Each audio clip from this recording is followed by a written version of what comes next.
Brought you by LIC। LIC से मिले बीमे की रकम ने ही मेरे नए काम की शुरुआत को मुमकिन बनाया। LIC हर पल आपके साथ।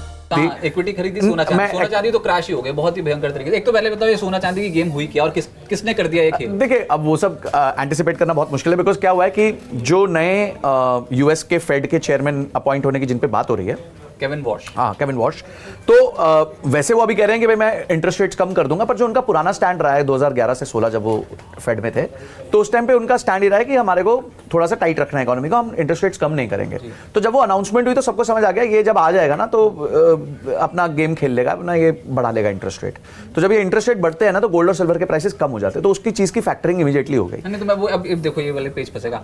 अभी तक तो हम बोल रहे थे कि अपना नुमाइंदा बैठाएंगे वहां पर, अपना प्यादा कोई खड़ा कर देंगे और वो जैसे जैसे डॉलर बोलेंगे वैसे वैसे कर देंगे। तो ये इन्होंने चुना ही वो जो बिल्कुल नहीं अभी इस टाइम पे तो वो कह रहा है कि भाई मैं कर दूंगा, पर दो चीजें हैं ना, उस टाइम पे जब वो कुर्सी पे बैठेगा और जब वो रियल सिचुएशन को देखेगा, इंडिपेंडेंट जजमेंट जरूर लेगा। क्योंकि एक बार तो जेरोम पॉल को हड़काते थे, कितना बुरा बोलते थे। हाँ, अभी तो उसको देख लिया होगा, बड़ा बुरा बोलते हैं। मैं तो अभी नई नौकरी लगेगी तो कहीं मेरे को भी ना ऐसा बोलते हैं। नहीं देखिए, उसके अलावा 12 जो है आपके वोट्स होती हैं, उसमें से फेड चेयरमैन की एक ही वोट होती है, बाकी 11 लोगों की और भी वोट होती है FOMC में। तो ऐसा नहीं है कि मेरा वचन शासन है कि मैंने जो बोल दिया वो हो जाएगा। वो FOMC डेमोक्रेसी से चलता है और 12 में से 7 वोट आएंगी, तब जाके वो जो भी पॉलिसी को पुश करना चाहेंगे वो पुश होगी। और इतना ईजी नहीं होगा 7 लोगों को आप अपनी तरफ कर सको एक पूरे इतने इंडिपेंडेंट क्या कहते हैं फेडरेशन में। It is not going to be that easy.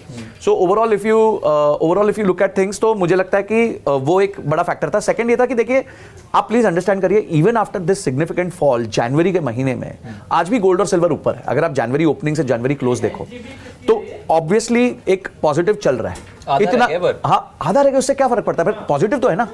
तो अगर आपने पहले से खरीदा होता तो आपका, अगर आप सोच रहे हो मैं टॉप पे जब बिल्कुल बाजार गर्म हो गया था फिर मैं खरीदूंगा और फिर मैं पैसे बना लूंगा और मेरे लिए रिस्क भी नहीं है, तो आपको रिस्क को समझना पड़ता है। और सिल्वर एज ए कमोडिटी, हम बार बार, मैं तो अपनी हर वीडियो में कहता हूं कि आपके पोर्टफोलियो में एलोकेशन में सिर्फ तब रखिए जब आप उसको 8 से 10 साल के होराइजन में देख सकते हैं, पहली चीज।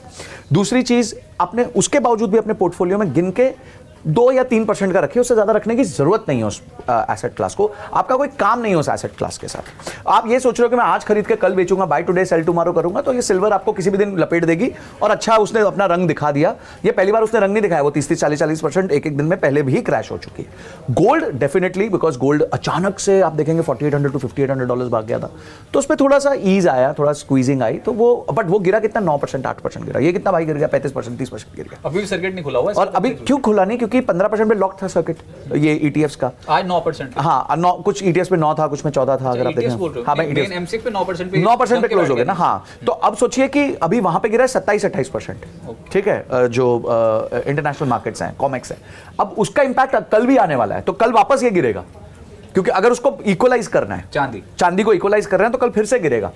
ठीक है, और उसके बाद अब पता नहीं कॉमेक्स में क्या होगा, इंटरनेशनल मार्केट्स में क्या होगा, फिर ये उसको फॉलो करेगा। तो अभी तो एक सर्किट और लगने वाला है कल के कल, क्योंकि आज तो कॉमेक्स ओपन नहीं थी, आज संडे था, तो कल उसका इंपैक्ट हमारे को देखने मिलेगा। चांदी कल भी 10% टूटने के फुल चांसेस है।